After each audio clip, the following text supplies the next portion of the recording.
Thank you, Madam Chair. I would like to begin by first thanking Governor Newsom for signing this legislation into law and creating the task force. Congratulations on this win.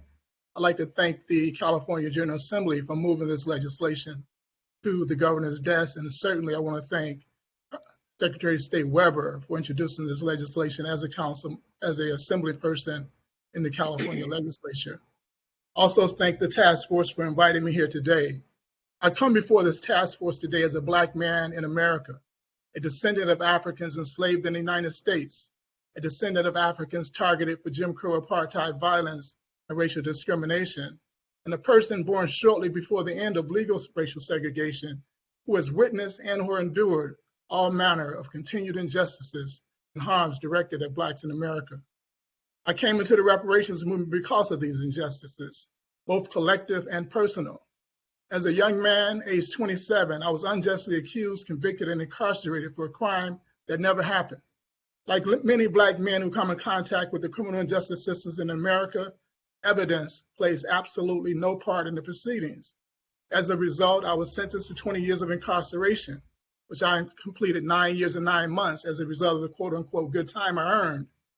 It was that racial injustice that caused me to become an activist and leader while in prison, among some of the most violent and dangerous men in the state of Illinois. After leaving prison, I spent 9 years crafting a real estate investment business. Early success allowed me to go back to school and earn an MBA with a concentration in real estate. Free of economic hardship, I renewed my activism by throwing myself completely into the reparations struggle, something that I was introduced to while in prison by reading a book entitled Introduction to Black Studies by California's own Dr. Maulana Karenga. I joined NCOBRA, the National Coalition of Blacks for Reparations in America, in 2006, and fastly moved up the leadership ranks as a result of my intense thought contributions and redress actions. I currently serve as a national male co-chair in my third 2-year term. NCOBRA was formed in 1987. Prior to becoming national male co-chair, I served as our legislative commission chair. In that role, I led the National African American Reparations Commission, NARC, in revising the federal legislation HR 40 that became the Commission to Study and Develop Reparation Proposals for African Americans Act. The revision changed the bill from a pure study bill to a remedy bill.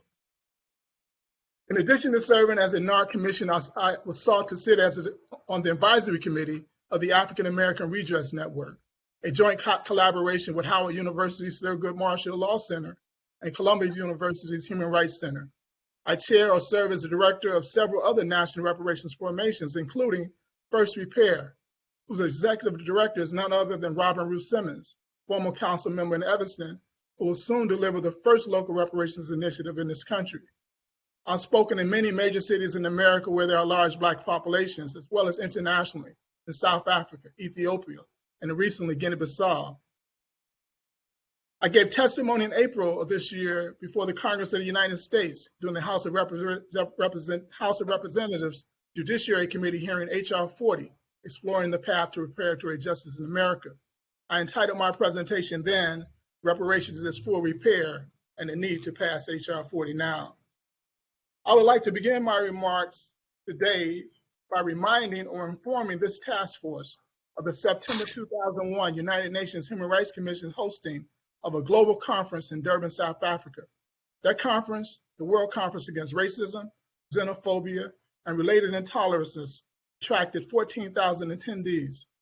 There were 3 major outcomes sought by the North and South American contingent of African descendants who attended that conference. 1, that the transatlantic slave trade, slavery, and apartheid were crimes against humanity. 2, that there was an economic basis to those crimes. And 3, that reparations were due. They were successful. In the conference outcome document, the Durban Declaration and Program of Action, the international community of states declared that these actions were in fact crimes against humanity and should always have been so. Thus, there was an economic basis to these crimes. In other words, that the wealth as well as poverty that we see in nations around the world and peoples around the world today is rooted in those crimes. And 3, that the countries with African descendant populations have an obligation to engage in redress with and for those populations. The concluding outcome document of that conference and its declarations is the foundation, the very foundation of the current reparations movement in America and globally. This is worth repeating. The transatlantic slave trade and Jim Crow apartheid were and are crimes against humanity, which has no statute of limitations, meaning that if the entity that engaged in those crimes or its antecedent entity, the entity from which it grew from, still exists today, that entity is still, in fact, subject to the obligations of redress for the initial and ongoing crimes that it committed. They were enriched by these crimes, and the victims of these crimes were negatively impacted, meaning that they suffered injury. That impact continues in their descendants today, thus necessitating redress, not only for the crimes committed, but also for the continuing injury. So we have this international model for reparatory justice: crimes, injury, repair. This model was written in the revised version of H.R. 40. This legislation, H.R. 40, in Congress now has an unprecedented 193 co-sponsors and was successfully passed out of the House Judiciary Committee on April 14th of this year. We're urging Congress to schedule a floor vote in the House. And H.R. 40 also has a companion bill in the Senate, S-40. The findings and purpose of California's AB 31 legislation, the bill that created this task force, charge you with your duties, were lifted word for word from H.R. 40. Thus, the above model, crimes, injury, repair, also lays the foundation and provides the direction for the work of this task force. Specifically, this task force is charged to uncover and document the crimes committed against African descendants in California. African descendants is an international term indicating persons whose ancestors were violently kidnapped from the African continent during the transatlantic slave trade and forced into enslavement in the Americas. Your legislation particularly addresses African descendants of the U.S. enslavement experience. In doing so, first is the required understanding that there were international crimes committed in this country in California in three distinct periods. The first period was the period of the slave trade and enslavement, 1619, 1865. You are asked to uncover those crimes committed in the state of California, or if you prefer using harms, you can use that language instead of crimes. Second period was a period of Jim Crow apartheid. Apartheid is an Afrikaans word that means separate development. It is backed by governmental policy and state-committed sanctioned violence and terror. You are tasked with uncovering those crimes committed in the state of California. And the third period is post-Jim Crow apartheid period, 1965 to the present. Police terror, predatory lending, mass incarceration, some of those crimes. As in the first two periods, you're also tasked with the duty to uncover and document and catalog those harms. After dealing with the harms, we next come to injuries. A host of injuries have resulted in current living Black Californians because of the crimes of harms committed during those three periods. The duty of the task force is to determine and quantify, when possible, the wide range of injury that exists among Black Californians. And COBRA offers assistance here. For more than 20 years, we've indicated to the government of the United States that there are 5 major injury areas that the legacy of those harms negatively play out in the lives of Black Americans today. Those 5 injury areas are: 1, poverty and wealth, the economic reality of Black America that's revealed in less wealth, unemployment and underemployment, lack of access to capital for business development, and et cetera. 2, the criminal justice system, historically and today has been used as a means of economic exploitation, dehumanization, and domination. 3, education, disproportionately skewing the resources to educate our children in ways that intentionally prohibited and prohibits self-sufficiency, American and global competitiveness, and esteem, cultural worth, and value in our people. The 4th injury area, health, from inhumane experimentation to denial of historical trauma and its children, transgenerational transmission of trauma, and transgenerational epigenetic inheritance, the health profile of Black America is one of immense crisis.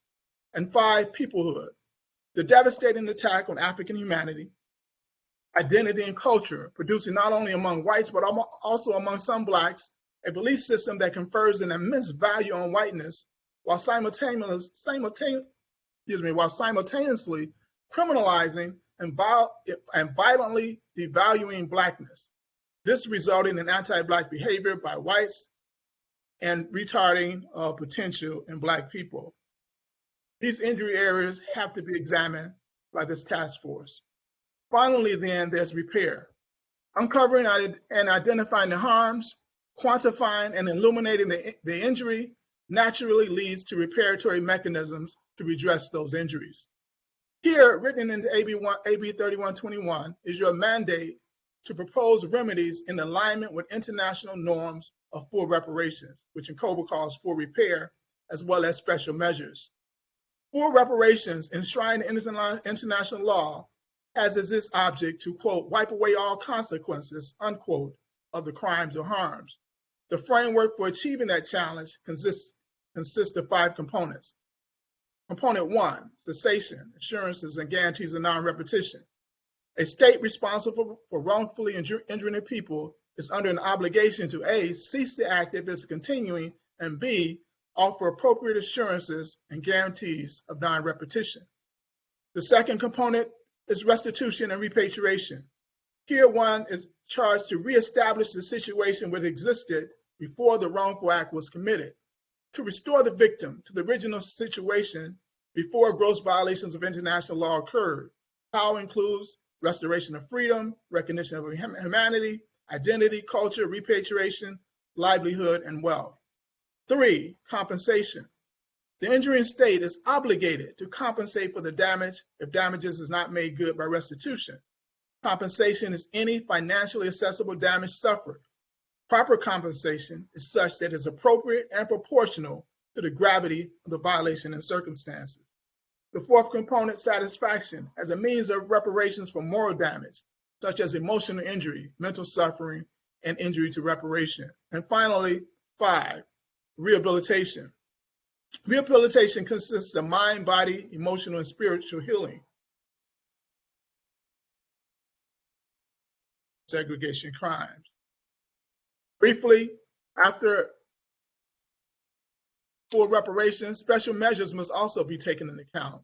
Special measures is a wide range of policies that may not normally be introduced. However, because of the severity of the harms and injury, they become absolutely necessary under international law. In addition, special measures requires the collaboration of all governmental instruments and bodies.